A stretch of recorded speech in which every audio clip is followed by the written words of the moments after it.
അഞ്ജനക്കണ്ണെഴുതി ആലിലത്താലി ചാർത്തി അറപ്പുരവാതിലിൽ ഞാൻ കാത്തിരുന്നു. ഹായ് ഗൈസ്, വി വൈബ്സിലേക്ക് സ്വാഗതം. ഇന്ന് നമുക്ക് ഏറ്റവും സിമ്പിളായിട്ടുള്ളൊരു മെത്തേഡ്, ഒരു കൺമഷി ഉണ്ടാക്കുന്ന വിധമാണ് ഞാൻ കാണിക്കുന്നത്. എല്ലാവർക്കും സമയമില്ലാത്ത ഈ കാലഘട്ടത്തിൽ ഒരുപാട് വിധത്തിൽ കൺമഷി ഉണ്ടാക്കാൻ പറ്റും. മരുന്നുകൾ കൂട്ടിയിട്ട് ആയുർവേദ മരുന്ന്, വെറ്റിലച്ചാറ് കൊണ്ടുള്ളത് എല്ലാം ഉണ്ടാക്കാം. പക്ഷെ അതിനൊന്നും നമുക്കിപ്പോൾ സമയമില്ലല്ലോ നമ്മുടെ ജനറേഷനിൽ. അതുകൊണ്ട് സിമ്പിളായിട്ട് കണ്ണിന് ഒരു കേടുമില്ലാത്ത വിധത്തിലുള്ള ഒരു കൺമഷിയാണ് ഞാനിപ്പോൾ ഉണ്ടാക്കാൻ പോകുന്നത്. ആദ്യം നമുക്ക് അതേ സാധനങ്ങളൊന്നും വേണ്ട. ഒരു കോട്ടൺ തുണി വേണം വൃത്തിയുള്ളത്, അതുപോലെ ഒരു ആവണക്കെണ്ണ, പിന്നെ ഒരു മയ്യോടം. പാലക്കാടൻ ഭാഷയിൽ ഞങ്ങൾ കൺമഷി കരിയെ പിടിപ്പിക്കുന്നതിന് മയ്യോടം എന്നാണ് പറയുക. മറ്റുള്ളവർ എന്താ പറയുക എനിക്കറിയില്ല. എന്തായാലും ഞങ്ങൾ മയ്യോടം എന്നാണ് പറയുക. അപ്പോൾ ഒരു മയ്യോടം വേണം, പിന്നെ ആവണക്കെണ്ണ വേണം, തിരി വേണം, പിന്നെ കത്തിക്കുക, കരി പിടിപ്പിക്കുക, ആട്ടിയ വെളിച്ചെണ്ണ ഒന്ന് സ്പ്രേ ചെയ്ത് ഭംഗിയായിട്ട് കണ്ണിലിടുക. അത്രയേ വേണ്ടു. ഞാനിപ്പോൾ കാണിച്ചു തരാം, ഉണ്ടാക്കുന്ന വിധം നിങ്ങൾ കാണിച്ചു തരാം. വരൂ.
ഇതാ വേണ്ട നമുക്ക് കൺമഷിക്കുള്ള കരിയായിട്ടുണ്ട്. നോക്കിക്കോളൂ.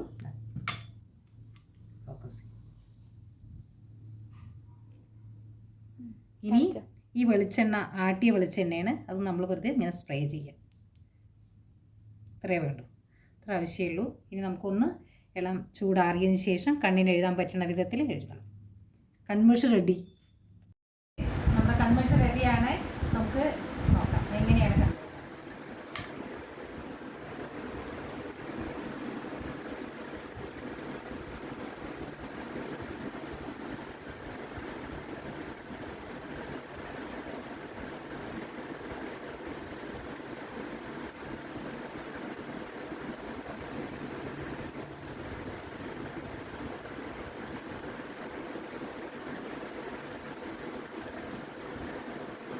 എത്ര സിമ്പിളാല്ലേ കൺമഷി ഉണ്ടാക്കാൻ.